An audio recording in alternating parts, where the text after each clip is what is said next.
भारत को गोलोक बना दो, भारत को गोलोक बना दो, भारत को गोलोक बना दो, भारत को गोलोक बना दो।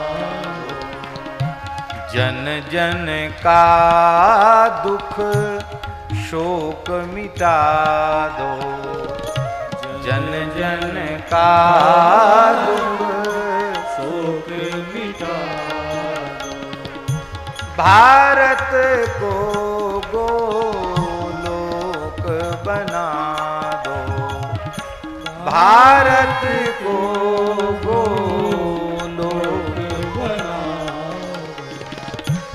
दूध दही की नदियां बहती, गो समृद्धि भारत की कहती, दूध दही की नदियां बहती, गो समृद्धि भारत की कहती, गो पूजा घर घर में होती, गो पूजा घर घर में होती, फिर से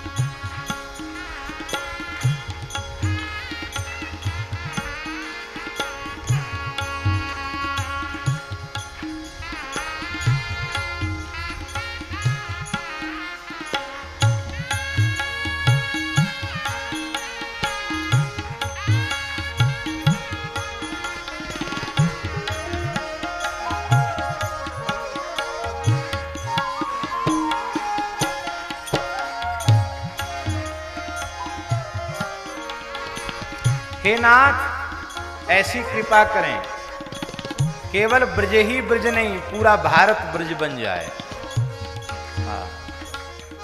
गोकुल नंद गांव बरसाना, वृंदावन गिरिराज महावन, गोकुल नंद गांव बरसाना, वृंदावन गिरिराज महावन, भारत के सब गांव यही हों, भारत के सब गांव यही हों, गो सेवक गोपाल सभी हों, गो सेवक गोपाल सभी हों, कान्हा की बंसी बज जाए, कान्हा की बंसी बज जाए, नंद राय वृषभानु बना, आनंद राय वृषभानु बना दो, भारत को गोलोक बना दो, भारत को गोलोक बना दो।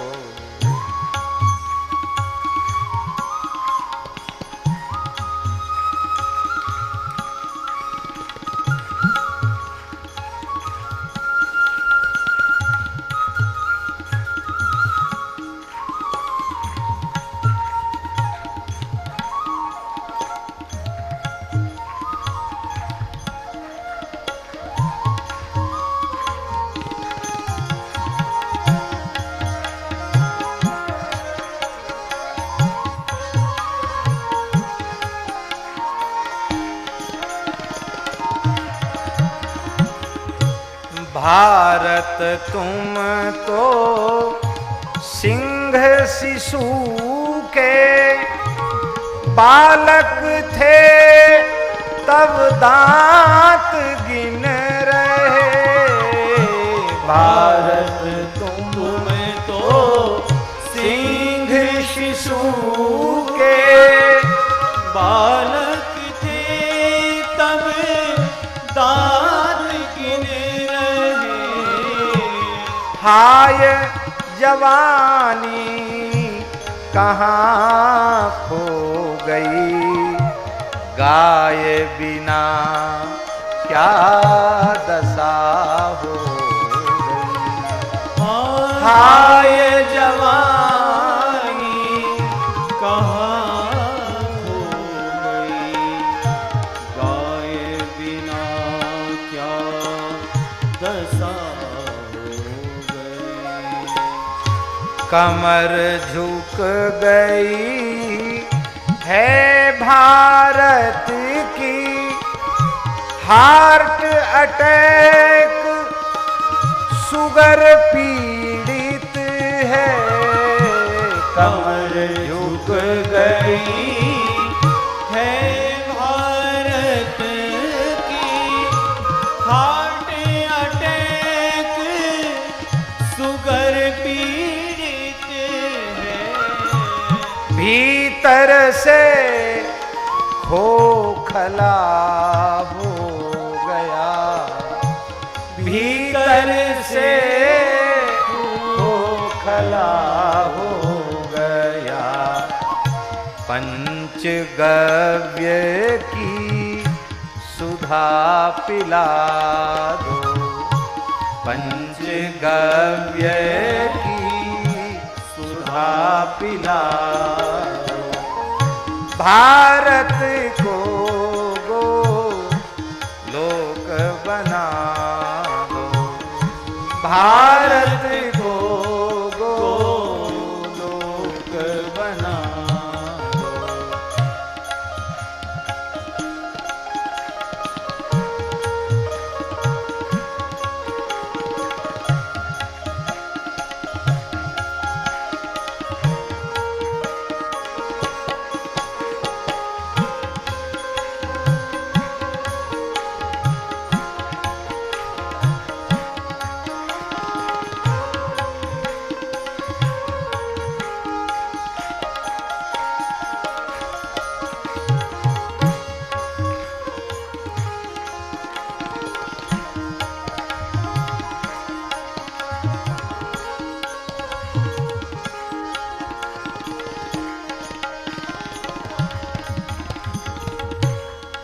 भगवान से प्रार्थना करने पर निश्चित वो स्वीकार होगी।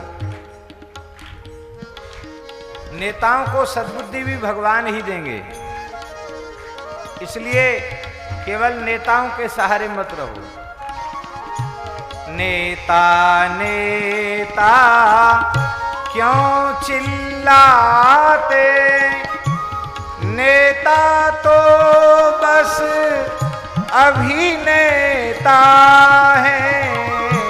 नेता नेता क्यों चिल्लाते, नेता तो बस अभिनेता है। जो अभिनेता नहीं थे वो नेता भी अभिनेता हैं, और अब तो अभिनेता ही टिकट लेकर नेता बन जाते हैं। उनको जल्दी टिकट मिलता अभिनेताओं को। नेता नेता क्यों चिल्लाते, नेता तो बस अभिनेता है। नेता नेता क्यों चिल्लाते, नेता तो बस अभिनेता है। चौराहों पर खेल दिखाकर लिए कटोरा वोट मांगते चौराहों पर खेल दिखा कर लिए कटोरा वोट मांग। गहरी नींद सो गए गांधी, राम राज्य का स्वप्न दिखा कर।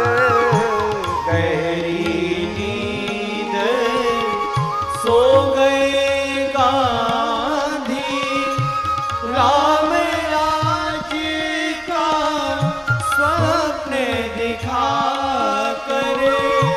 राम राज्य का रूप यही था जो तुम गोहत्या करवा।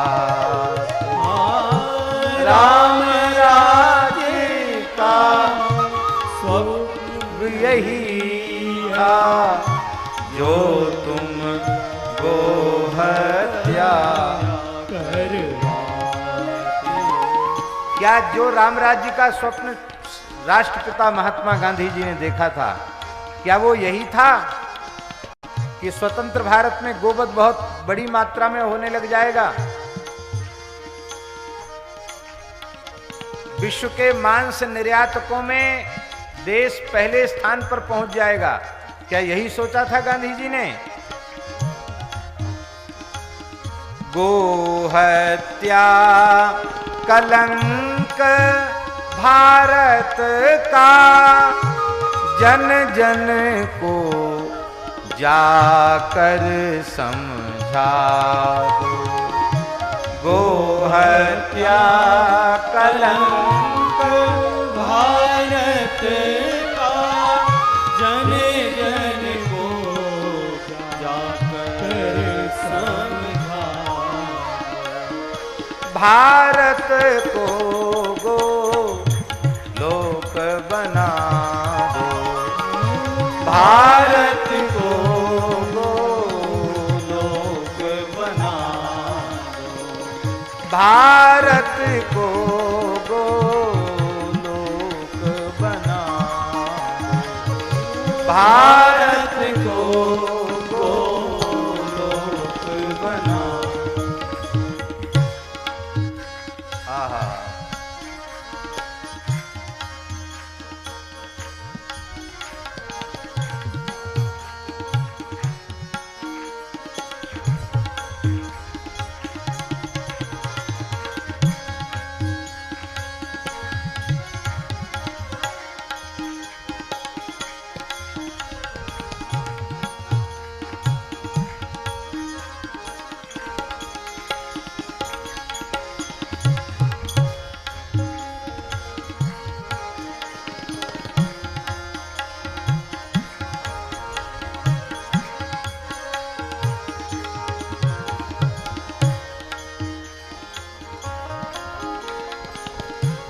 गुरु गोविंद सिंह आ जाओ।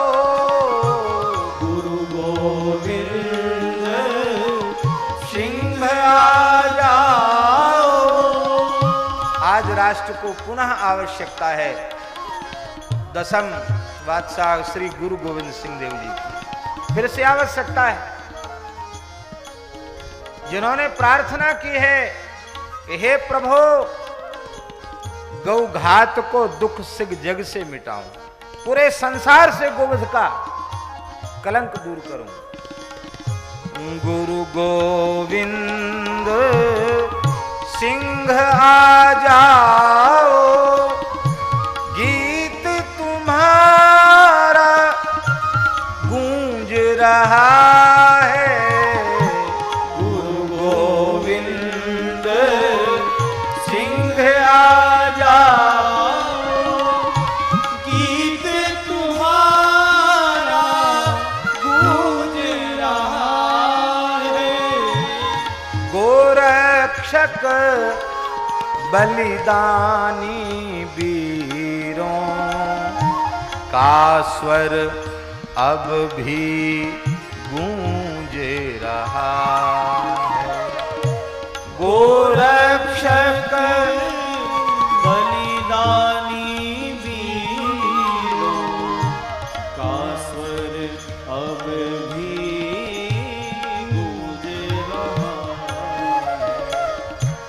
मंगल पांडे कहाँ गए तुम, गोहत्यारों को समझा दो। मंगल पांडे कहाँ गए तुम, गोहत्यारों को समझा दो। गोरक्षक भक्षक बन बैठे, गोरक्षक भक्षक बन बैठे।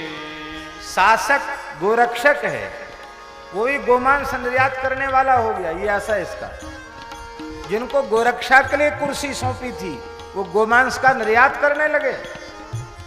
गोरक्षक भक्षक बन बैठे, शासन को आकर समझा दो।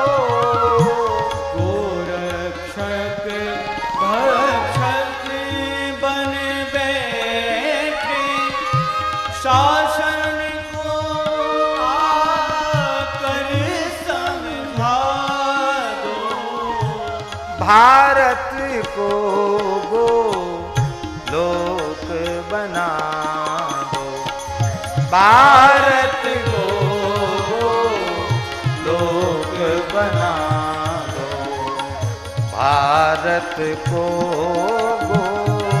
गोलोक बना दो, भारत को गोलोक बना दो।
वीर शिवाजी आ जाओ तुम, गीत तुम्हारा गूंज रहा है।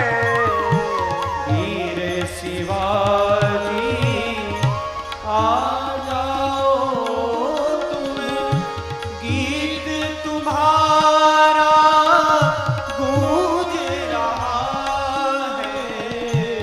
गौघाती को दंड दिलाओ, विजय पताका को फहराओ।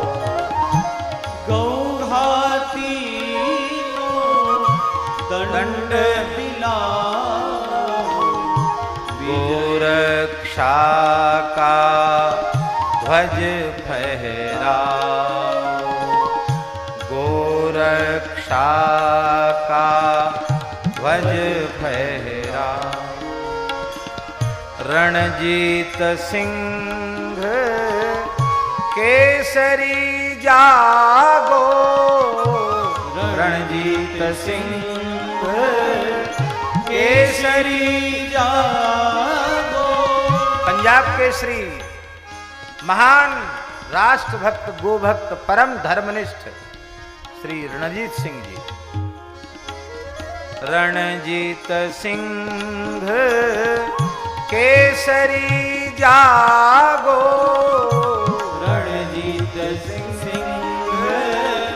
केसरी जागो, गोरक्षा का बिगुल बजा दो, गोरक्षा का बिगुल बजा दो, भारत को गोलोक बना दो, भारत को गोलोक बना दो, भारत को गोलोक बना दो, भारत को गोलोक बना दो। जय जय श्री राधे। इस प्रकार से हम लोग भगवान से प्रार्थना करते हैं। कल तक के चरित्र में आप लोग श्रवण कर चुके हैं कि प्रभु श्री राम लक्ष्मण महर्षि विश्वामित्र जी के साथ चल पड़े हैं। एक रात्रि विश्राम किया है मार्ग में और आगे बढ़े हैं। महर्षि विश्वामित्र जी ने कहा, वत्स राम, यहां से हम सिद्धाश्रम की ओर प्रस्थान करेंगे, लेकिन यहां दो मार्ग हैं। एक थोड़ा घूम कर जाता है, उससे पहुंचने में थोड़ा विलंब होगा। एक मार्ग सीधा जाता है, लेकिन सीधे मार्ग में थोड़ी कठिनाई। क्या कहते, एक ताटका नाम की राक्षसी है, जिसको लोग ताड़का कहते हैं। वो इस मार्ग को अवरुद्ध करके रहती है, सैकड़ों ऋषि मुनियों को खा गई है, पूरा क्षेत्र उसने निर्जन बना दिया है, नरभक्षणी है, रक्तपान करने वाली है।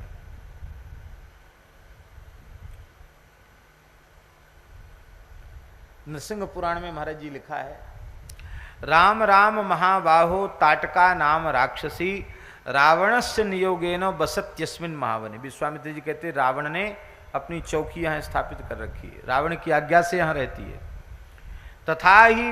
तथा मनुष्या बहवो मुनिपुत्रा मृगास्तथा निहिता भक्षिताश्चैव तस्मात् त्वं जहि सत्तमो।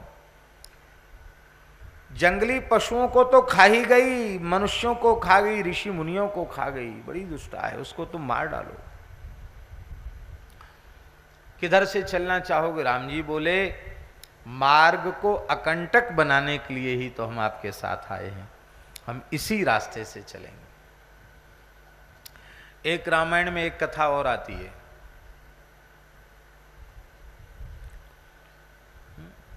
रामचरित सतकोटि अपारा, अपारा है ना, तो ये आती है कि दशरथ जी का मन बदल गया, भेजते भेजते उन्होंने कहा बाबा जी को क्या पता कि राम जी कौन है, भरत जी कौन है, तो राम लक्ष्मण के स्थान पर भरत शत्रुघ्न को भेज दिया विश्वामित्र जी के साथ। एक कथा ऐसी भी आती है। और जब विश्वामित्र जी ने कहा कि रामभद्र किधर से जाओगे, थोड़ा इस रास्ते में ताटका का उपद्रव है और दूसरा थोड़ा घूम कर जाता है, किस रास्ते से चलोगे? वो तो राम जी थे नहीं, वो तो भरत जी। उन्होंने कहा महाराज भले ही लंबा रास्ता हो, थोड़ा घूम के चले जाएं, भजन में विक्षेप पड़े, ऐसे मार्ग पर क्यों जाना? अरे थोड़ा घूम के चले जाएंगे, और जहाँ लड़ाई झगड़ा हो, दंगा फसाद हो, उस रास्ते पर जाना ही क्यों? विश्वामित्र जी ने कहा कहीं भूल तो नहीं पड़ गई, भरत राम ही के अनुहारी सहसा लख न सकहीं नर नारी। भरत जी राम जी में अंतर समझ में नहीं आता। बोले तुम सच्ची सच्ची बताओ तुम कौन हो? श्री राम हो?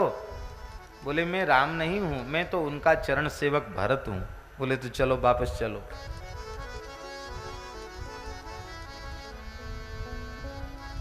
राम जी सबको निरापद करने के लिए, मार्ग अकंटक करने के लिए आए हैं।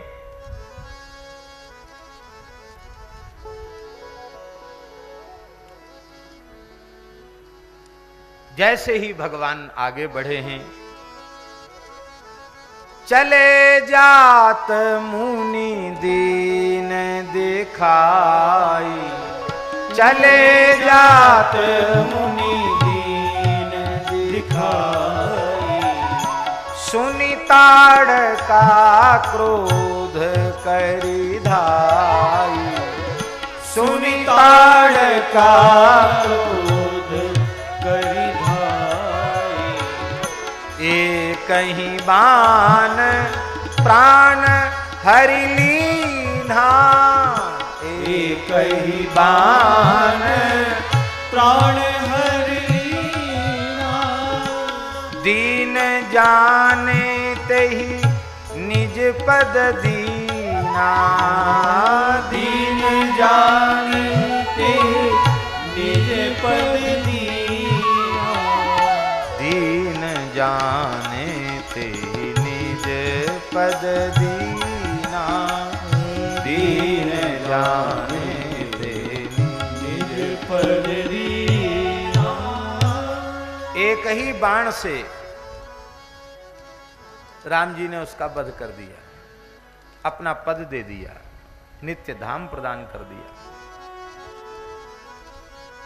राम जी ने लक्ष्मण जी से कहा था कि तुम भी कुछ काम करो भाई, अकेले हमारी ऊपर मत छोड़ो।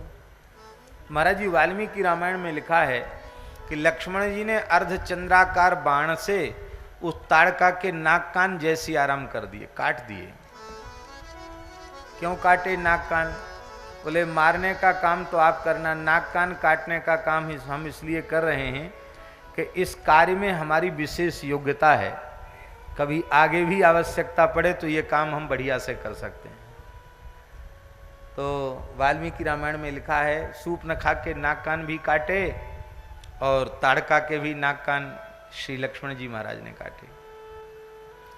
उस महान बलशालिनी ताटका राक्षसी को राम जी ने एक ही बाण से मार दिया। बोलो असुर निकंदन भगवान की जय। हनुमान नाटक में श्री हनुमान जी महाराज ने कहा है द्विशरम नाविसंधत्ते दुस्थापयति नाश्रितान द्विर्ददाति न चार्थिभ्यो रामो द्विर्नाभिभासते। कुछ काम ऐसे हैं जो राम जी दो बार नहीं करते, एक ही बार करते हैं। द्वारा अपनी प्रत्यंचा पर फुर्स बाण को नहीं चढ़ाते हैं, एक ही बाण से जो संकल्प करते वो काम हो जाता है। और क्या करते हैं? द्विस्थापित नाश्रितान, आश्रितों को दो बार स्थापित नहीं करते। जिसको स्थापित कर दिया स्थापित कर दिया। करहु कल्प भरे राज तुम मोहि सुमरेहु मन माहि पुनिमम धाम पैहु जहां संत सब जाएं। ऐसे स्थापित करते हैं राम जी। जिसको एक बार स्थापित कर दिया उसे द्वारा स्थापित नहीं करना पड़ता राम जी को। और राम जी दो बार देते नहीं, एक बार में ही इतना देते हैं कि जेहि जाचत जाचकता जर जाए। इतना दे देते हैं कि उसका मांगना ही हमेशा के लिए छूट जाता है। वो जो कल तक भिखारी था वो दाता हो जाता है, इतना देते हैं राम जी। जो संपत्ति शिव रावण ही दीन दिए दसमात सो संपदा विभीषण ही सकुच दीन रघुनाथ। ऐसे उदार चेता है। और रामो द्विर्नाभिभासते, राम जी दो बार बोलते भी नहीं है, एक बार जो बोल दिया सो बोल दिया। राम जी अपनी बात पर कायम रहते हैं, राम जी अपनी बात बदलते नहीं। हमारे वृंदावन वाले ठाकुर जी जरूरत पड़े तो बदल देते हैं बात।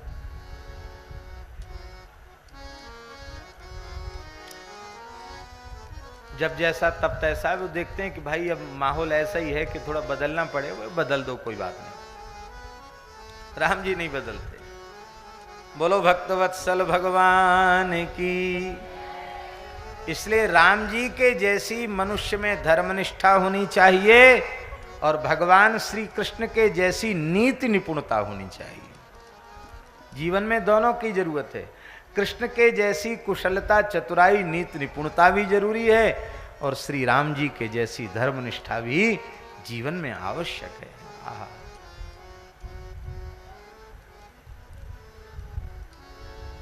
ये कितनी लंबी है पूतना?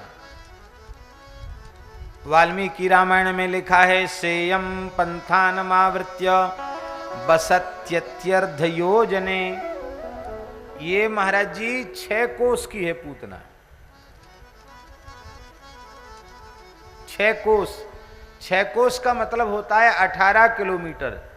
3 किलोमीटर का एक कोस होता है। 6 कोस माने 6 तिया 18। 18 किलोमीटर लंबी। और महाराज जी ब्रज में जो पूतना आई है ना, वो भी 6 कोस की है। वो ताटका भी 6 कोस की है। पूतना जब गिरी है तो सुखदेव जी कहते हैं, पतमानोपि तद्देहा त्रिगव्युन चिंतर द्रुमान चूर्णया मास राजेंद्र महदासी तदद्भुतम। 6 कोस का जंगल धराशायी हो गया। इस ताटका के गिरने से भी 6 कोस का जंगल धराशायी हो गया।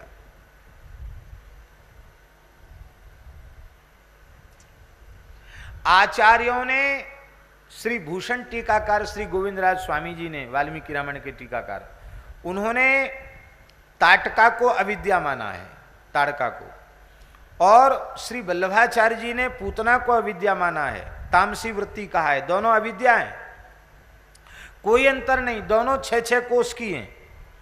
राम जी 15 वर्ष की अवस्था में ताटका को मारते हैं और श्री कृष्ण 6 दिन की आयु में पूतना का वध करते हैं। राम जी आंख खोलकर मारते हैं और श्याम सुंदर आंख मूंद कर मारते हैं। क्यों? बोले राम जी तो सब काम आंख खोलकर करने वाले हैं, मर्यादा पुरुषोत्तम हैं। और ये तो यत्र योगेश्वर है कृष्णो, योगी लोग तो आंख मूंद के ही काम करते हैं, ध्यान में ही जाके सब काम करते हैं। इसलिए उन्होंने नेत्र बंद करके कार्य किया। तात्पर्य कहने का यह है कि ताटका उद्धार लीला का श्रवण करने से, पूतना उद्धार लीला का श्रवण करने से व्यक्ति की अविद्या का नाश हो जाता है, तामसी वृत्ति का नाश हो जाता है, सात्विक वृत्ति उत्पन्न हो जाती है। महर्षि बड़े गदगद हुए और बला अतिबला नाम की विद्या श्री राम लक्ष्मण को प्रदान की। तब ऋषि निज नाथ ही जिय चीन्ही, विद्या निधि कहूं विद्या दीनी। जाते लाग न क्षुधा पिपासा, अतुलित बल तनु तेज प्रकाशा। संपूर्ण दिव्य अस्त्र शस्त्र जो कठोर तप पूर्वक आपने प्राप्त किए थे, उन सभी अस्त्र शस्त्रों को, ये जो 2 पंखा चल रहे हैं ना, इनको बंद कर दो। इन पंखे से आवाज आ रही, ये जो 2 पंखे चल रहे हैं इनको बंद करो।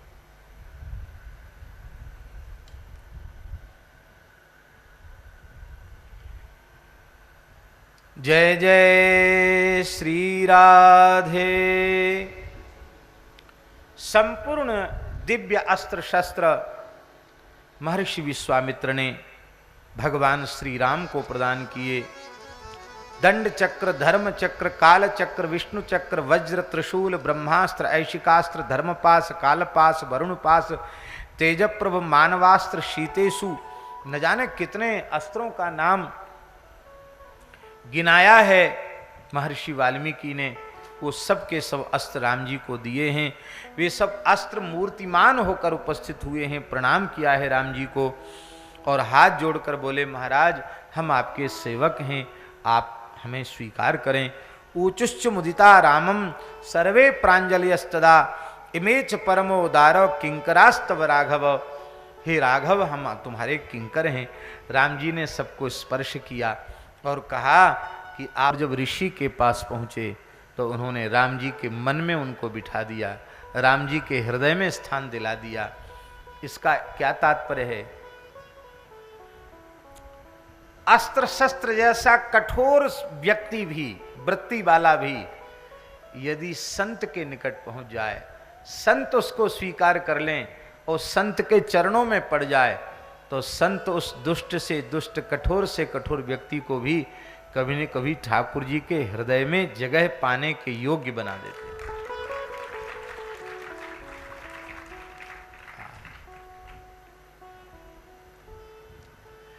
वर्तमान समय के हथियार और इन ऋषि मुनियों ने जो तप के द्वारा प्राप्त किए थे उनमें अंतर है।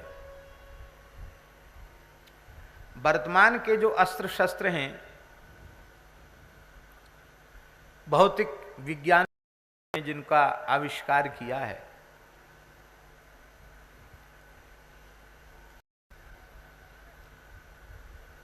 उनमें ऐसी सामर्थ्य नहीं है कि वे प्रयोगकर्ता के मन में रह जाएं, जब इच्छा हो तब प्रकट हो जाएं। उनको बनाने में बहुत खर्च, उनकी सुरक्षा का खर्च, और कहीं धोखे से बटन दब गया तो लोग चिंता नहीं कर रहे हैं, विचार नहीं कर रहे हैं। इसलिए अपने आप को बचाने के लिए भी गो सेवा कर लो। भारतीय देसी गो माता की शरण ग्रहण। यह है कि पहले जो युद्ध में सम्मिलित होते थे केवल उन्हीं का संहार होता था। अब तो बिना युद्ध के न जाने कितने जीव मारे जाएंगे, जो लड़ने में कहीं जिनका योगदान नहीं।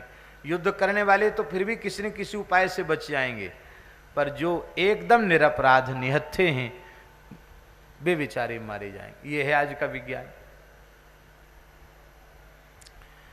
इसलिए गोस्वामी जी ने कहा, आयुध सर्व समर्पिके प्रभु निज आश्रम आने, कंद मूल फल भोजन दीन भगति हित जाने। अपने संपूर्ण आयुध भगवान को अर्पित कर दिए। अपने पास कुछ बचा के मत रखो, सब भगवान को अर्पित कर दो। देखो, निर्भर होने की बड़ी महिमा है। निर्भर जानते हो? निर्भर नहीं जानते? हर व्यक्ति के ऊपर वजन है, गृहस्थ व्यक्ति के ऊपर भी वजन है, व्यापारी पर भी, हर आदमी के ऊपर वजन है। आप लोग कहेंगे कि गृहस्थों पर भार है, वो निर्भर नहीं हो सकते। महात्मा तो घर द्वार छोड़ दिया, साधु बन गए, उन पर क्या भार। हमको ऐसा लगता है कि गृहस्थियों पर बोझा कम है, साधुओं पे बोझा ज्यादा है। और जिस व्यक्ति के सिर पे बोझा है वो तो पीड़ित रहेगा।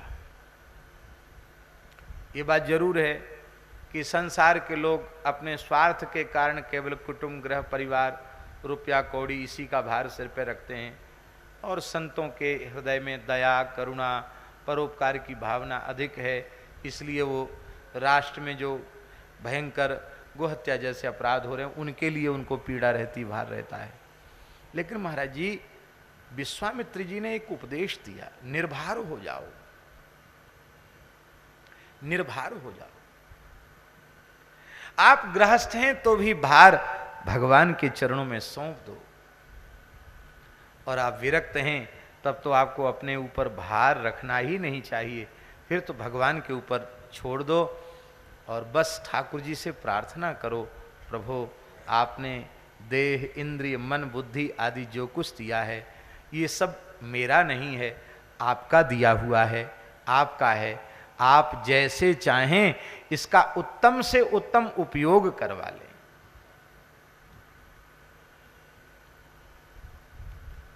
और प्रार्थना करनी चाहिए क्या?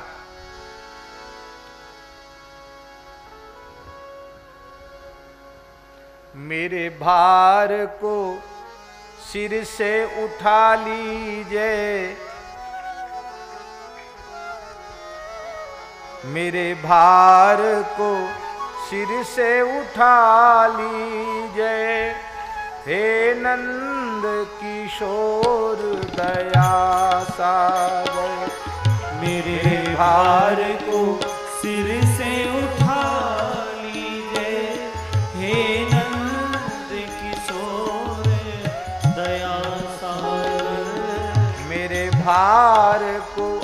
सिर से उठा लीजिए हे नंद किशोर दया सागर।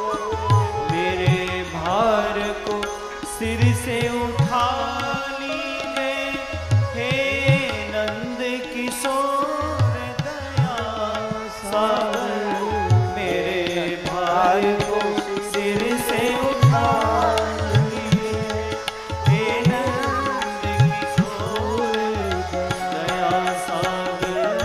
मेरे भार को सिर से उठा लीजिए हे नंद किशोर दया सागर।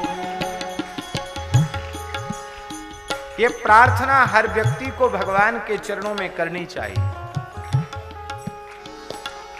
जब सौंप दिया सब भार तुम्हें, फिर मारो या तारो कहें हम क्या।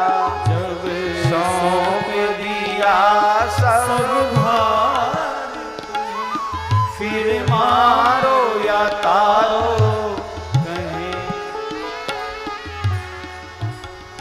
निर्भर होना जरूरी है। और जब भगवान के ऊपर भार आप छोड़ देंगे ना, जब भगवान के ऊपर आप भार छोड़ देंगे, जब भगवान के ऊपर आप भार छोड़ देंगे तो आप जो काम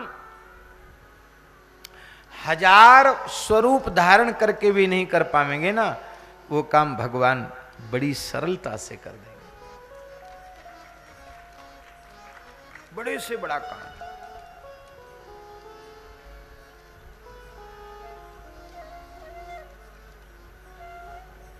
हम आपसे पूछते हैं, उस भयंकर मुगल काल में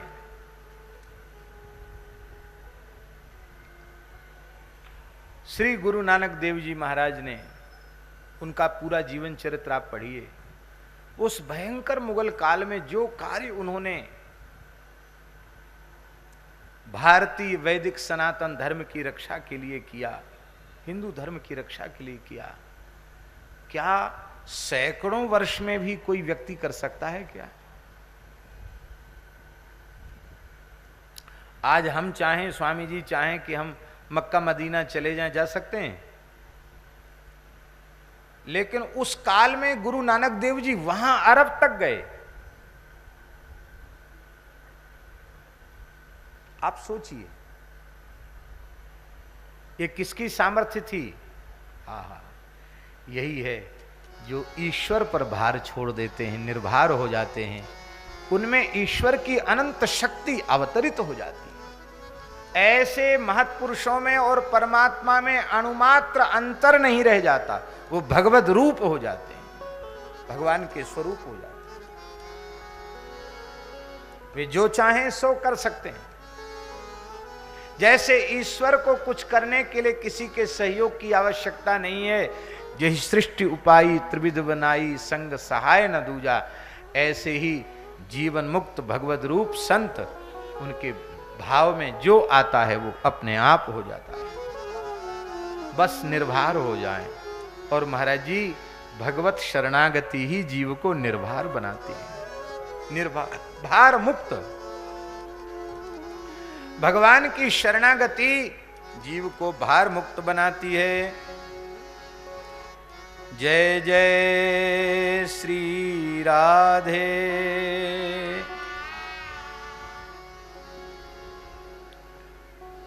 मेरी नैया को पार लगा दीजिए हे नंद किशोर दया सागर। मेरे नैया को पार लगा दीजिए हे नंद किशोर दया सागर। मेरे भार को सिर से उठा लीजिए हे नंद किशोर दया सागर। मेरे भार को सिर से उठा दीजिए हे नंद किशोर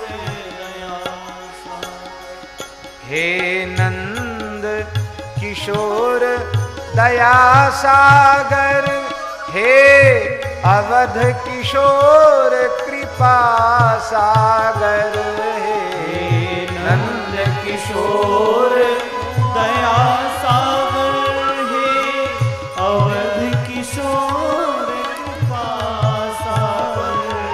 मेरे भार को सिर से उठा लीजिए, हे नंद किशोर दया सागर, मेरे भार को सिर से उठा दीजिए, हे नंद किशोर दया सागर।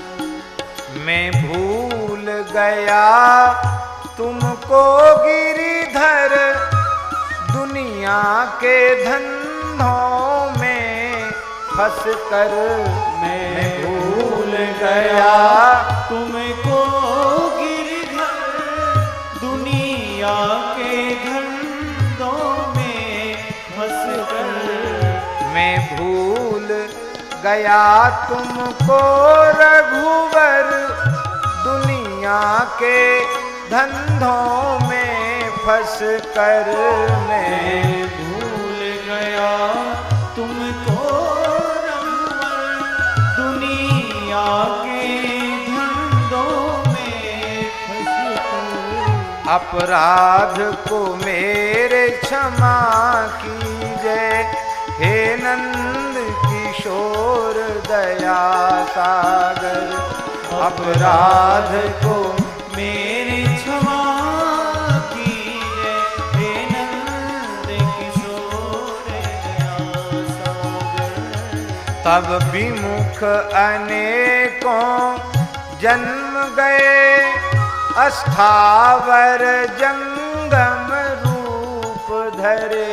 तब विमुख अनेकों जन्म भय, अस्थावर जंगम रूप धरे। यह पुनरावृत्ति मिटा दीजिए, हे नंद किशोर दया सागर, यह पुनरावृत्ति मिटा दीजिए, हे नंद किशोर दया सागर। शिशु कर्म कुकर्म है करता ही, पर पिता उसे है क्षमता ही। शिशु कर्म करता ही, पर पिता उसे क्षमता ही। मुझ दीन पे नाथ दया कीजिए, हे नंद किशोर दया सागर, मुझे दीन पे नाथ दया कीजिए, हे नंद किशोर दया सागर। तुम करुणा निधि कहलाते हो, दुखियों के दुख मिटाते हो।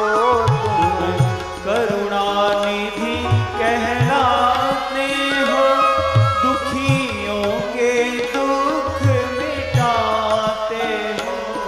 अब राम को भी अपना लीजिए, हे नंद किशोर दया सागर।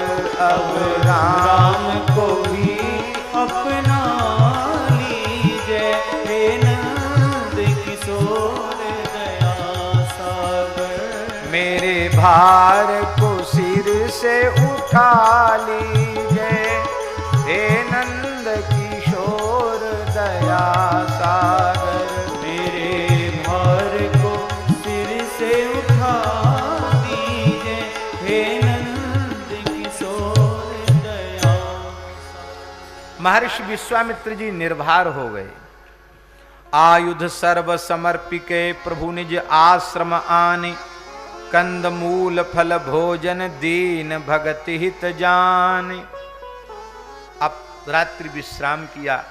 प्रातःकाल जैसे ही हुआ, प्रभु ने कहा, प्रात कहा मुनि सन रघुराई, निर्भय यज्ञ करहु तुम जाई। हे गुरुदेव, आप निर्भय होकर के यज्ञ करो। यज्ञ करने लगे। होम करन लागे मुनि झारी, आप रहे मख की रखवारी। कितने दिन तक यज्ञ चला? बहुत ध्यान से सुने। ये ऐसा यज्ञ था, दिनों रात चला। महाराज जी, अखंड अखंड यज्ञ चला। ऋषि भी आचमन प्राणायाम करके बैठे माता जी। फिर शरीर की कोई क्रिया नहीं। 6 दिन 6 रात्रि तक यज्ञ चला।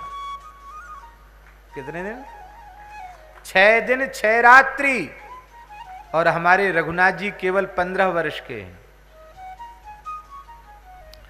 हमारे रघुनाथ जी केवल 15 वर्ष के हैं। लक्ष्मण जी भी उतने ही हैं।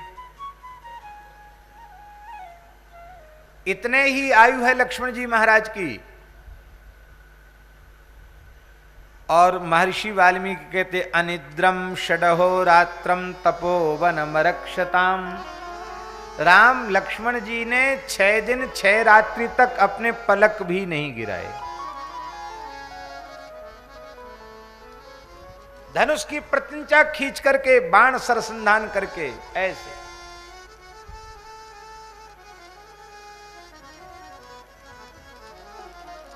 शरीर की कोई क्रिया नहीं की, अन्न जलादि भी ग्रहण नहीं किया।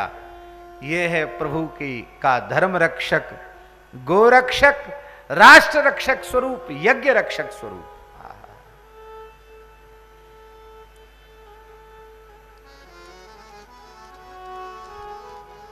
6 दिन 6 रात्रि व्यतीत हो गए।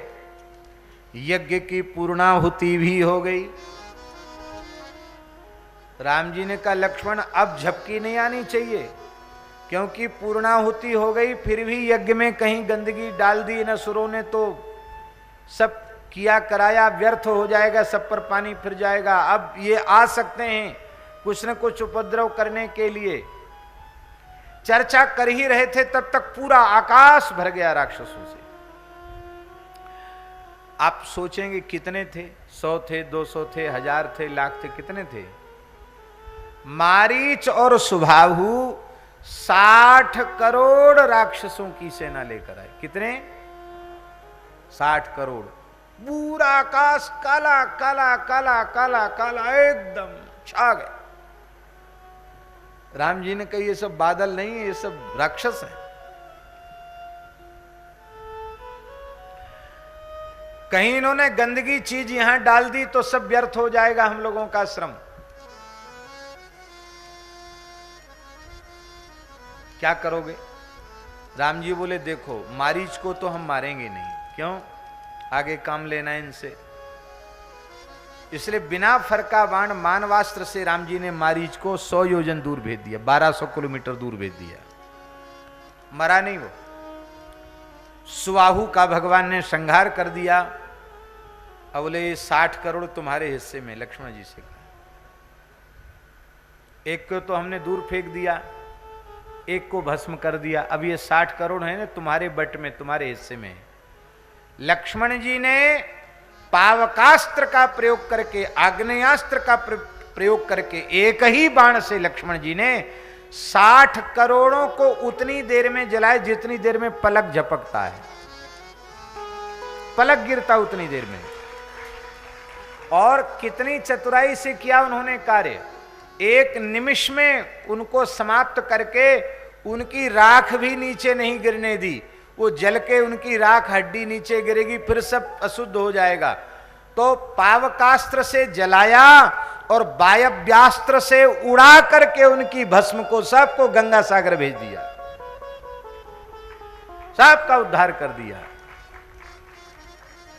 राम जी ने लक्ष्मण जी को हृदय से लगाया। बहुत ऐसा ही होना चाहिए। आहा, इसीलिए जब विभीषण शरणागति का प्रसंग आया और राम जी ने सुग्रीव जी की बात, जामवंत जी की बात, अंगद जी की बात नहीं मानी, उनके मन में बड़ा बुरा लगा कि हमारा अपमान हुआ है। और उनके मन में आने लग गया सुग्रीव जी के, जब ऐसी ही बात है ये मनमाने निर्णय कर रहे हैं तो हम क्यों अपनी जान दें व्यर्थ में। अरे हम लोग मंत्री हैं तो हमारी बात सुननी चाहिए, ऐसे अकेले तो युद्ध नहीं होगा। राम जी उनका मनोभाव समझ गए, बोले आपकी इच्छा हो तो आप यहीं से किष्किंधा वापस हो सकते हो। क्यों? वाल्मीकि रामायण में तो राम जी ने कहा हमें लक्ष्मण जी की भी जरूरत नहीं है। अंगुल्यग्रेण तान हन्मीच्छन हरिगणेश्वर, हरिगणेश्वर सुग्रीव, मुझे धनुष्वाण की भी जरूरत नहीं है, मैं केवल इच्छा करूं और अपनी उंगली ऐसे उठाऊं। लंका की तो चले क्या, तीनों लोकों में जितने असुर हैं मेरी उंगली उठाते ही नष्ट हो जाएंगे। अंगुल्यग्रेण तान हन्मी, ऐसे उंगली उठाऊं जय सिया राम, खत्म। और श्री गोस्वामी जी ने कहा जग महू सखा निशाचर जेते, जग महू सखा निशाचर जेते, लक्ष्मण हनहि निमिष महू तेते, लक्ष्मण हनहि निमिष महु तेते। इस प्रकार से भगवान ने यज्ञ की रक्षा की। यज्ञ पूर्ण करके महर्षि बाहर आए, प्रभु ने प्रणाम किया। महर्षि ने हृदय से लगाकर मस्तक सूंघा और कहा प्रभु आज मैं धन्य हो गया, आज हम ब्राह्मणों के कर्मकांड की यज्ञ की रक्षा करके आपने हमें धन्य कर दिया। पर प्रभु विदेहराज जनक क्षत्रियों का यज्ञ भी आपको पूर्ण करना है। मिथिला में धनुष यज्ञ हो रहा है, वो भी आपके जाने से ही पूर्ण होगा, आपको वहां भी जाना है। राम जी ने कहा गुरुदेव आपकी जो आज्ञा। धनुष यज्ञ सुनि रघुकुल नाथा, हरसी चले मुनिवर के साथा।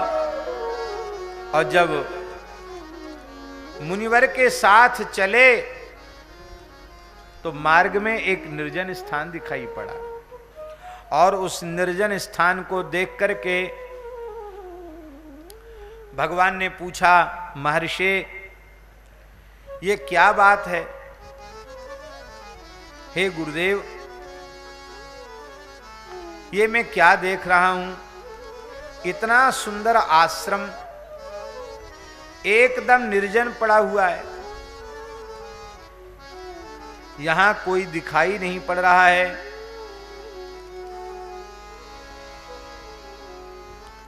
महर्षि ने सारी बात बताई कि हे श्री रामभद्र, गौतम नारी साप बस, उपल देह धरि धीर, चरण कमल रज चाहती, कृपा करहु रघुवीर। हे राम जी कृपा करो।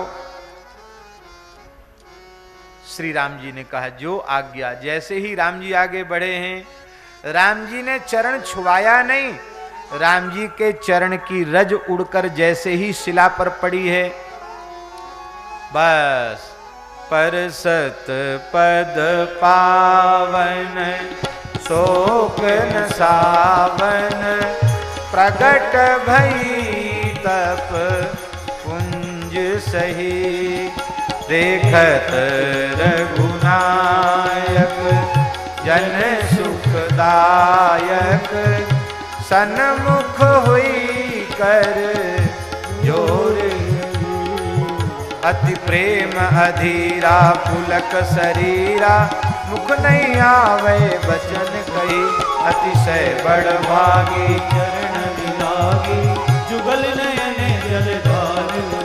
धीरज मन कीना प्रभु का चीना, कृपा भगति पाई, अति निर्मल बानी अस्तुति ठानी, ज्ञान गम्य जय रघु।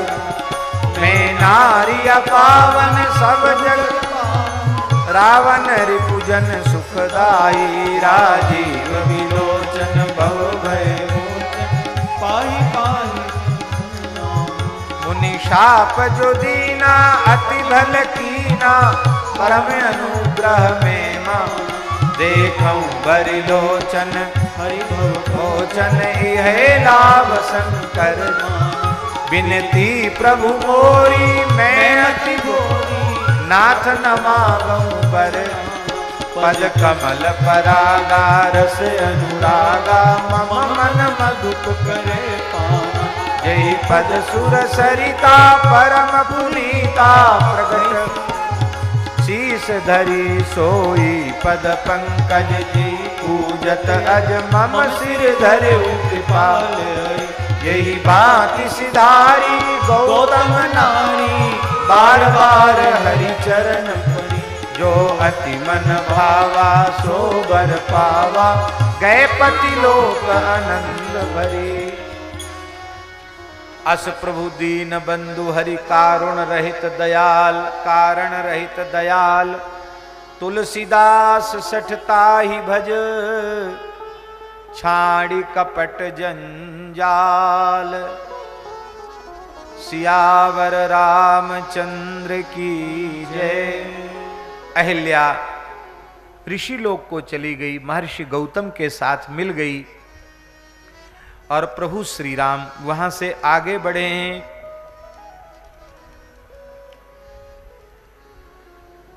अब गंगा स्नान करते हुए प्रभु श्री राम मिथिला के निकट आ गए।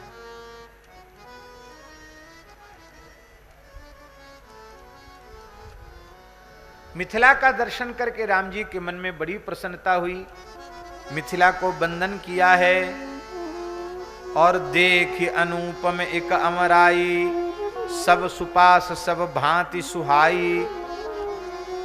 मिथिला क्षेत्र में एक बगीचा दिखाई पड़ा, आम का बगीचा, सरोवर था। बोले ये बहुत अच्छी जगह है, यहीं हमको रहना चाहिए। देखो महात्माओं की पसंद।